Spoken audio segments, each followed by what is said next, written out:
کہ ایک عام بیوروکریٹ یا آفیشلس جو ہیں وہ بما فیملی جو ہے وہ اس کی باقاعدہ ایک میرے خیال میں اپروول ہونی چاہیے اور باقاعدہ ایک آفس سے ہونی تو چاہیے، لیکن یہاں ہوئی نہیں ہے اور انہوں نے سفر کر لیا ہے. تو یہ تو ایک بڑی سیکیورٹی پرپز کے لیے بھی بڑی خطرناک سی بات نہیں، کچھ بھی جا کے کوئی بھی بندہ جہاز میں کچھ فٹ کر کے آ جائے، کچھ ہو جائے، کوئی معاملہ ہو جائے. بالکل، یہ بالکل آپ نے صحیح فرمایا ہے کہ یہ چیز تو بالکل سیکیورٹی لیبس میں آتی ہے کہ جو ہے ہائی پروفائل یا وی وی آئی پی موومنٹ کے لیے جو آپ کے پاس جو بھی سورس ہے اس کو اگر ایک کامن مین یوز کر رہے ہیں without any approval, without any جو ہے وہ پرائر پرمیشن، میرے خیال میں یہ بڑا خطرناک چیز ہے. اسپیشلی تو ویسے پروٹوکول جو افسر تھے وزیر سندھ ہاؤس کے، ان کو بھی معطل کر دیا گیا ہے، اور دوسرے افسر جو ہیں جو سفر کر رہے ہیں ان کو آپ کس نظر سے دیکھتے ہیں؟ سر دیکھیں ملک صاحب، گزارش یہ ہے کہ یہ جو وزیر اعلیٰ کا طیارہ ہو گیا یا بیوروکریٹس کو جب گاڑیاں دی جاتی ہیں بیسیکلی یہ پبلک پراپرٹی، اور ہمارے ملک میں بدقسمتی یہ ہے کہ اگر کسی بیوروکریٹس کو گاڑی پیٹرول دی جاتی ہے تو وہ جسٹ یوز اس لیے کرتا ہے کہ وہ آفس سے گھر اور گھر سے آفس جائے، مگر ان کی گاڑیاں بازاروں میں شاپنگ کرنے جاتی ہیں، ان کے عزیز و کاروں وہ گاڑیاں آؤٹ آف سٹی لے کے جاتے ہیں، کوئی پوچھنے والا نہیں ہے. پہلے تو یہ چیز عام تھی، اس پہ کسی نے ایکشن نہیں لیا. اب یہ نئی خبر آ گئی ہے کہ وزیر اعلیٰ سندھ کا جو طیارہ تھا یا جس پہ وہ سفر کرتے تھے وہ ان کے عزیز و اقارب کو سفر کرنے کے لیے دیا گیا. اب دیا نہیں گیا، انہوں نے تو کوئی میرے خیال سے کوئی چکر ہی چلا کے لیا، وہ دیا تو انہیں نہیں جا سکتا. نہیں سر، ایسے چکر نہیں چل سکتا، یہ سوال ہی نہیں پیدا ہوتا. میں تو یعنی مل ملاپ کے سارا کام میں ہوا. تو یہ بھی کہوں گا کہ جیسے یہ وزیر اعلیٰ کو بھی پتا ہوگا، لیکن اب انہوں نے پروٹوکول آفیسر جو ہے یا ان کا سٹاف ہے ان کو معطل کر دیا، وہ کیا کہتے ہیں کہ پردہ ڈالنے کے لیے. لیکن یہ ہو ہی نہیں سکتا کہ وزیر اعلیٰ کی پرمیشن کے بغیر وہ طیارہ کوئی اور دوسرا لے کے چلا جائے. تو اسے ویسے تو پاکستان میں سب کچھ ممکن ہے، آپ سمجھتے ہیں کہ یہ بھی ممکن ہو گیا ہوگا؟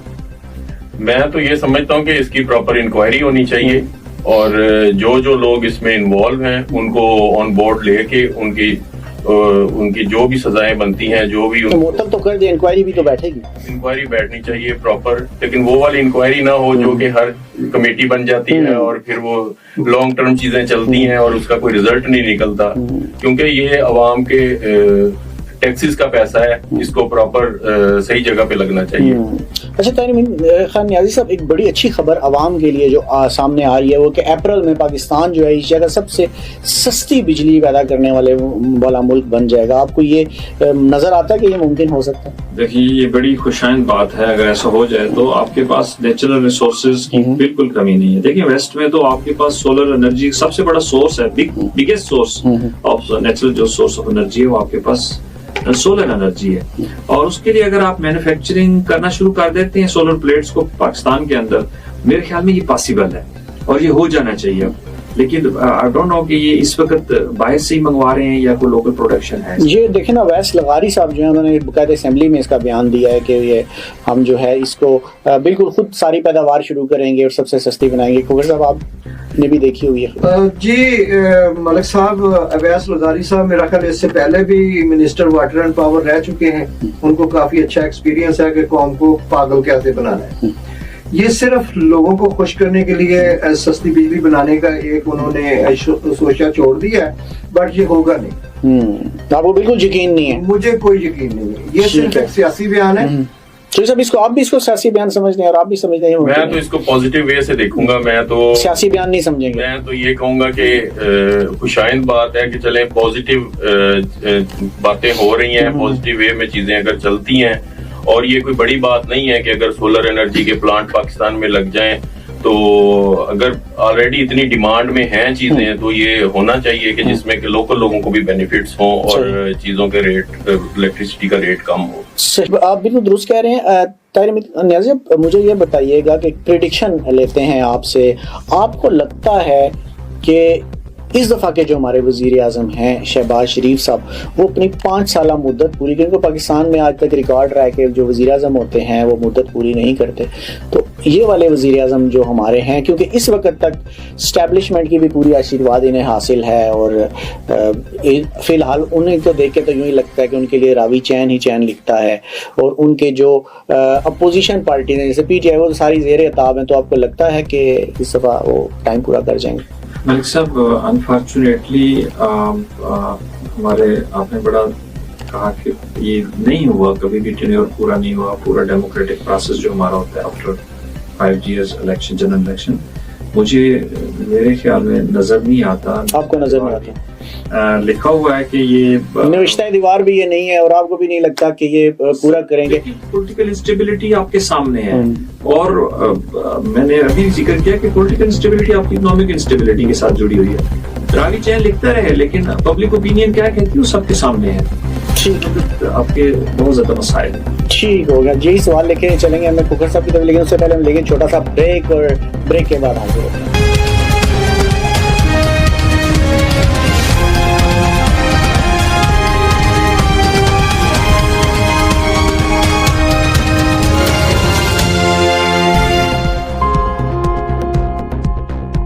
ناظرین بریک کے بعد پھر حاضر ہیں, اور ایم اے کھوکھر صاحب کی طرف چلیں گے. اور جو سوال میں نے کیا تھا طاہر حمید خان نیازی صاحب کے ساتھ کہ وزیر اعظم شہباز شریف جو اسٹیبلشمنٹ کے ساتھ اس وقت بڑے اچھے چل رہے ہیں, اور گورنمنٹ بھی جو ہے اس وقت اسٹیبل اس وقت کے حساب سے نظر آ رہی ہے, آپ کے خیال سے پہلے وزیر اعظم بن سکتے جو 5 سال مکمل کریں؟ دیکھیں جی, اگر موجودہ وزیر اعظم کی کارکردگی کو دیکھا جائے تو یہ 5 سال کیا 5 ماہ بھی نہیں چل سکتے.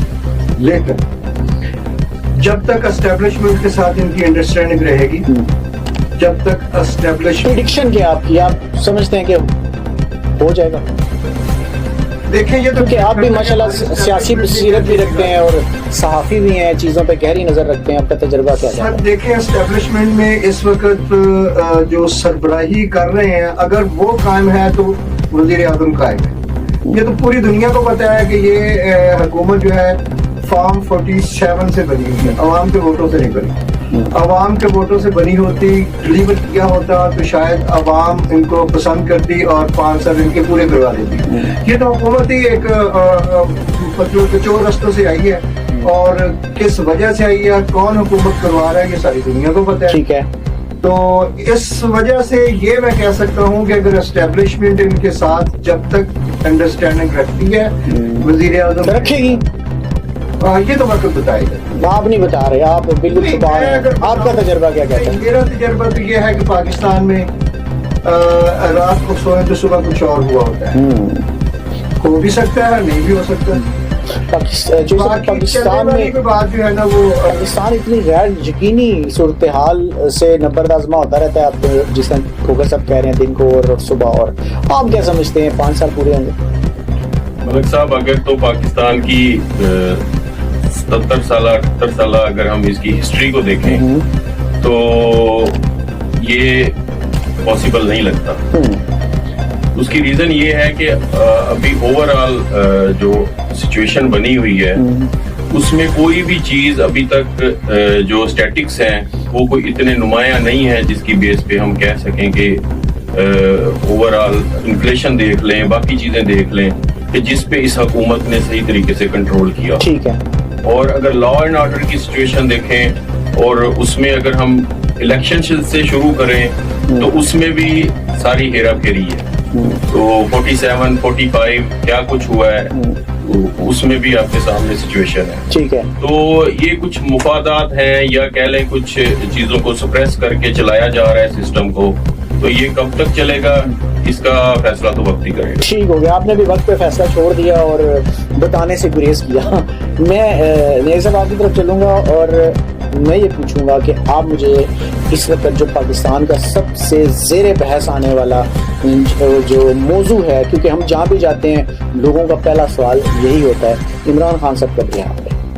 یہی سوال میں آپ کی کورٹ میں پھینکتا ہوں کہ آپ کیا کہتے ہیں. دیکھیں جی, ساری دنیا کو پتہ ہے کہ یہ ایک پولیٹیکل میڈیکل وکٹمائزیشن چل رہی ہے. ٹھیک ہے. جو کیسز ہیں وہ زیادہ کیا 100% بوگس ہیں.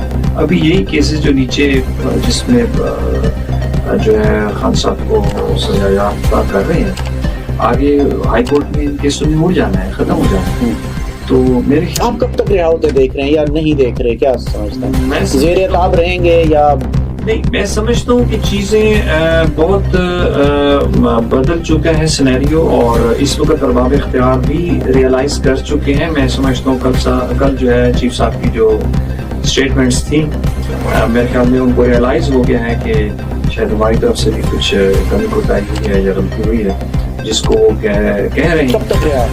کب تک رہا؟ میرے خیال میں خان صاحب جلد باہر آنا. جلد کتنا جلد ہو سکتا ہے؟ کوئی ہمارے ناظرین کے لیے کچھ ایسا بتا سکتے ہیں؟ میں کوئی یہ کیسز پہ آپ حتمی تاریخ مت دیں, اگر آپ کو پتا بھی ہے تو آپ بات دیں, لیکن کوئی بھی نہیں دے سکتا. اچھا, کوئی اندازاً آپ کہیں کہ اس اتنے ٹائم میں چلیں اوپر نیچے تھوڑا سا کر کے؟ ایکچولی دیکھیں, خان صاحب کہہ رہے ہیں کہ مجھے جو ہے وہ کورٹس کے تھرو جو ہے وہ رہائی چاہیے. میں نے جو کورٹس کے فیصلے ہوں گے میں نے اس کو وہ کرنا ہے. تو ریلیف, ایگزیکٹو ریلیف کہیں سے بھی کسی وقت بھی وہ ہو سکتا ہے, اور میرے خیال میں وہ کسی وقت کب تک ہو سکتا ہے اندازاً؟ 1 سال, 6 مہینے, 2 مہینے, 10 دن؟ میرے خیال میں بہت جلد ہوگا انشاءاللہ. وہ دنوں کی بات ہے, ہفتوں کی, مہینوں کی, سال کی؟ اس میں دنوں سے مہینوں میں جا سکتا ہے. دنوں سے مہینوں میں, سالوں میں نہیں جا سکتا. 2025 کو پھر بڑی آپ امپورٹنس دے رہے ہیں, اس کا مطلب 2025 کے کسی بھی مہینے میں خبر آ سکتی ہے پی ٹی آئی والوں کے لیے. اچھا, مطلب آپ پورے یقین کے ساتھ کہہ رہے ہیں اپنے پورے تجربے سے. کھوکھر صاحب, یہ تو جو ہیں نیازی صاحب, انہوں نے تو 2025 کو عمران خان صاحب کی رہائی کا سال قرار دے دیا. آپ کیا کہتے ہیں؟ ملک صاحب, میرا خیال ہے میرے معزز ایڈوکیٹ صاحب کو پتہ ہے یہ 2025 ہی چل رہا ہے. ٹھیک ہے, لیکن جنوری ہے, فروری بھی آ جائے, مارچ بھی آ جائے.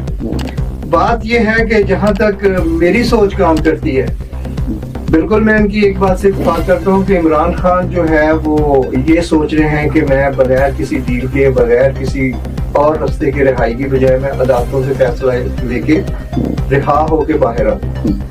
اچھی سوچ ہے ان کی. آپ اس چیز کو بھی مد نظر رکھیں کہ ہماری عدلیہ جو ہے اس کی بہت ساری مجبوریاں ہیں.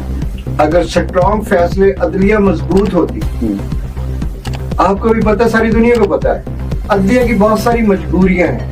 کچھ تو سیاسی اپائنٹمنٹ ججز ہیں, کچھ ویسے ہی ججز جو ہیں وہ فیصلہ تو اپنے ضمیر سے کر لیتے ہیں, مگر فیصلے کرنے کے لیے آپ سمجھتے ہیں کہ عمران خان صاحب باہر نہیں آ رہے؟ جو میں آپ کی بات کو سمجھ رہا ہوں, نہیں, آج 2025 میں کبھی آ سکتے, آ کیسے سکتے ہیں؟ آپ نے ہمیں بیچ میں نہیں پھنسانا.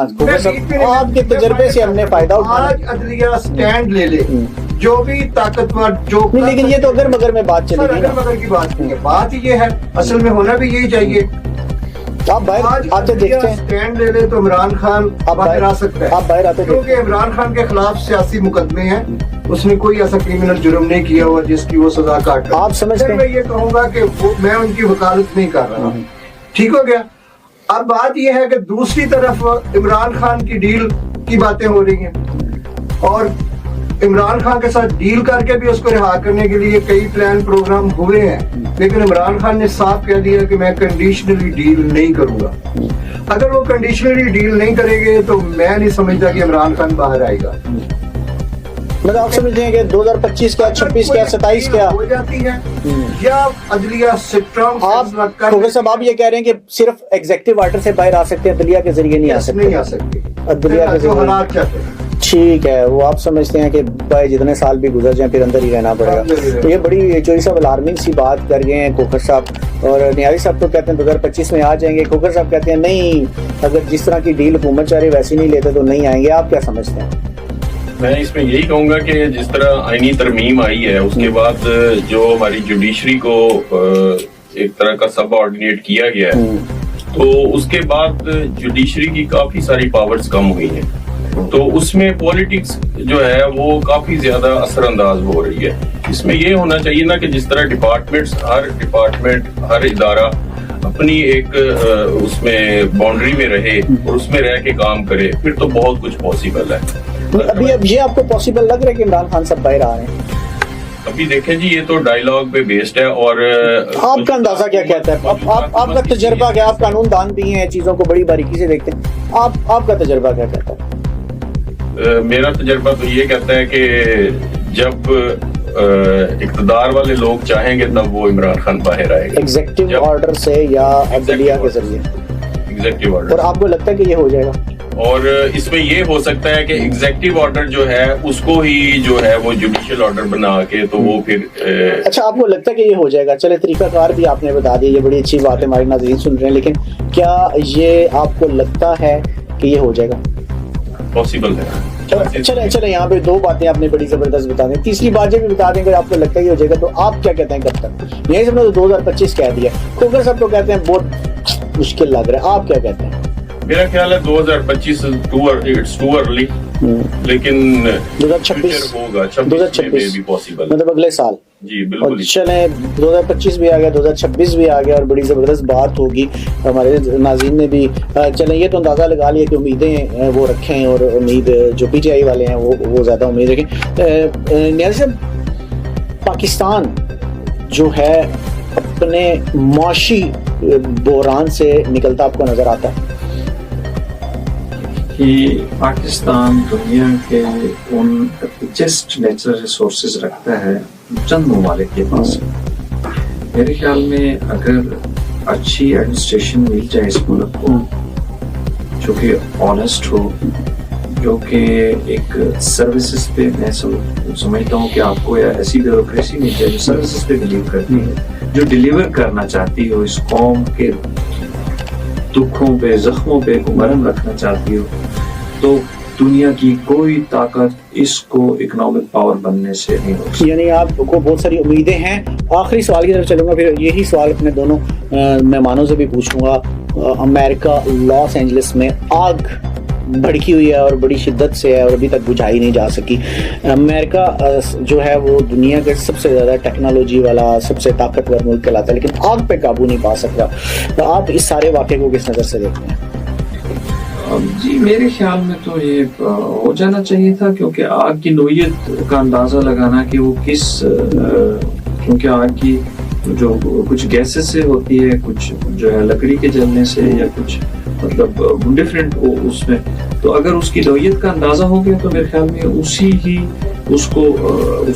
جو ہے اینٹی اس کا کوشش تو بڑی کر رہے ہیں، انہوں نے فضا سے بھی کوشش کی، نیچے سے بھی، لیکن بڑھتی جا رہی ہے۔ اور بڑی اہم بات کہ ہالی ووڈ کے بڑے بڑے سٹارز کے گھر تھے، بڑے بڑے امیر لوگوں کے، ارب پتی لوگوں کے گھر تھے، اور ہمارے پاس ایک خبر تو یہ بھی آ رہی تھی کنگ سلمان کا بھی وہاں پہ گھر تھا، اور بہت سارے سب جل کے راکھ ہو رہے ہیں۔ کس نظر سے دیکھتے ہیں صاحب؟ بہت بڑا حادثہ ہوا ہے، اور بہت شدید قسم کی آگ پھیلی ہے، کئی شہروں تک پھیل گئی ہے۔ اب اس آگ پہ قابو پانا، ظاہر ہے ان کے پاس کوئی ٹیکنالوجی ہے، قابو پا بھی لیا تو وہ جو نقصان ہے اس کی تلافی نہیں ہو سکے گی۔ یہ تو لاس اینجلس کی بات ہوگی۔ ہم اپنی پاکستان میں لگی ہوئی آگ کو رو رہے ہیں۔ ہمارے پاکستان میں مہنگائی کی آگ ہے، لا قانونیت کی آگ ہے، سیاسی بحران ہے، 25 کروڑ عوام کا ملک، پوری قوم جو ہے وہ بیکاری بنتی جا رہی ہے، حالات اتنے بسیدہ سے بسیدہ تر ہو رہے ہیں۔ رہی بات آسم عید کی کہ 75 سال سے پاکستان آسم عید پہ چل رہا ہے۔ جتنی بھی حکومتیں آئی ہیں، کبھی انہوں نے پاکستانی عوام کے لیے سوچا ہے؟ کوئی پالیسی پاکستان کی قوم کے لیے اچھی نہیں بنی آج تک۔ ہمیشہ امید نظر آتی ہے سر، سچ میں نہیں سر، مجھے کوئی امید نظر آپ بالکل ہی مایوس ہیں؟ نہیں سر، میں یہی سب تو کہتے ہیں امید ہے۔ دیکھیں سر، ہر بندے کا اپنا پوائنٹ آف ویو ہے۔ میں کبھی بھی مایوس نہیں ہوا تھا، لیکن اب میں مایوس ہوں اپنے پیارے پاکستان۔ آپ بالکل مایوس ہو چکے ہیں؟ بالکل میں مایوس ہو چکا ہوں، یہاں کوئی تبدیلی، کوئی چینج آنے والی نہیں ہے، بلکہ مزید حالات خراب ہونے کی طرف جا رہے ہیں۔ دیکھیں، اگر گورنمنٹ فارم 47 سے ہی بنی ہے، کم از کم کچھ تو ڈلیور کرتے عوام کے لیے، ملک کے لیے۔ مودی کا ریڈی سے بھی مایوس ہیں آپ، کہتے ہیں نہیں یار۔ یہ پچھلے دنوں کی بات میں آپ کو ایک چھوٹی سی انفارمیشن دیتا ہوں۔ ایک زمانے میں جب ارمینیا کی جنگ اس کے ساتھ، آذربائیجان کے ساتھ ہو رہی، تو پاکستانی فوج نے مدد کی تھی اس کی، آذربائیجان کی۔ تو اس کے بدلے میں ہمارے وزیر شریف اور محسن نقوی صاحب جو وزیر داخلہ ہے، انہوں نے وزٹ کیا آذربائیجان کا۔ آذربائیجان نے اسلام آباد کی تعمیر و ترقی کے لیے 270 ارب روپیہ فنڈز دیا، ٹورزم کی مد میں کہ اسلام آباد کو بہتر کیا جائے, ٹورزم سیکٹر کو بہتر کیا جائے. انہوں نے کانوں کان خبر نہیں ہونے دی. اچھا, سی ڈی اے کو بھی اس میں انوالو نہیں کیا, خود ہی 4 ٹھیکیداروں کو ٹھیکے دیے. سید پور ولیج کے کوئی 20 گھروں کی رینوویشن اور سری نگر ہائی وے پہ کھجوروں کے درخت لگا کے انہوں نے اپنا پروجیکٹ کمپلیٹ کر دیا, اسی پہ لگے ہوئے ہیں. اب 270 ارب روپے کا حساب کون دے گا, جو کہ پاکستان کو دیا گیا ہے. اور وہ 270 ارب روپیہ جس جگہ پہ خرچ ہو رہا ہے, حالانکہ اتنی بڑی اماؤنٹ سے پورے اسلام آباد کی ترقی ہو سکتی ہے, لیکن وہ جسٹ کر کے آ رہے ہیں سید پور ولیج کے 20 گھر اور جو کشمیر ہائی وے ہے یا سری نگر ہائی وے ہے اس کے درمیان کھجوروں کے درخت لگا کے. تو جس ملک میں یہ حالات ہوں وہ کیسے ترقی کرے گا؟ یہ سب کیا کہتے ہیں, بہت مایوس ہیں کھوکھر صاحب, انہوں نے اتنی بڑی بات بھی بتائی, کیا کہتے ہیں؟ میں تو اس میں یہی کہوں گا کہ always hope for the best. آپ بھی نیازی صاحب کے ساتھ جائیں گے, نیازی صاحب کو امید ہے, نیازی صاحب کہتے ہیں ریسورسز والا ملک ہے, ہو سکتا ہے سب اچھا ریسورسز والا ملک ہے. اور بات وہی ہے ایڈمنسٹریشن کی اور سنسیئرٹی کی اور کرپشن ایلیمینیٹ نہ ہو تو منیمائز ہو, اور اس میں کوئی اکاؤنٹیبلٹی ہو, اور اس کے علاوہ لا لیسنس نہ ہو. اوور آل جو ہمارا کانسٹیٹیوشن کہتا ہے, جو ہماری ریٹن بکس ہیں اتنی قانون کی, ان کے مطابق اگر سسٹم چلے تو دنوں میں بہتری ہو سکتی ہے. ادروائز تو پھر یہ دیکھیں, آپ کے سامنے سچویشن ہے کہ اگر اسی طرح ہر ادارہ اپنا زور لگائے گا اور چیزوں کو اپنی طرف کھینچے گا تو کوآپریشن نہیں ہوگی, اور جب بھی کوئی جماعت اپوزیشن میں آئے گی تو اس کو دیوار کے ساتھ لگا. بالکل ٹھیک, بالکل ٹھیک, سب کچھ پھر بالکل ٹھیک. لمبا پروسیس. نانی جوہری صاحب نے بھی بات کی, انہوں نے کہا کہ جو سسٹمز ہیں وہ کامیابی کے لیے بڑے ضروری ہیں, اور انفرادی جو ہے وہ کوشش جو ہوتی ہے وہ اتنا زیادہ کامیاب نہیں جتنا زیادہ سسٹم ہم کامیاب ہونے کی گارنٹی دیتے ہیں. اور ہجوم جو ہیں وہ کبھی بھی کامیابی کی نوید نہیں بلکہ قومیں ہمیشہ ترقی کرتی ہیں, اور ہمیں قوم بننا پڑے گا اگر ہم نے سارے گرداب سے نکلنا ہے, اور ملک کے لیے اگر ہم نے اچھا سوچنا ہے تو پھر ہمیں قوم بننا پڑے گا, ورنہ کچھ بھی ممکن نہیں ہو پائے گا. اگلے پروگرام تک کے لیے اجازت دیجیے گا.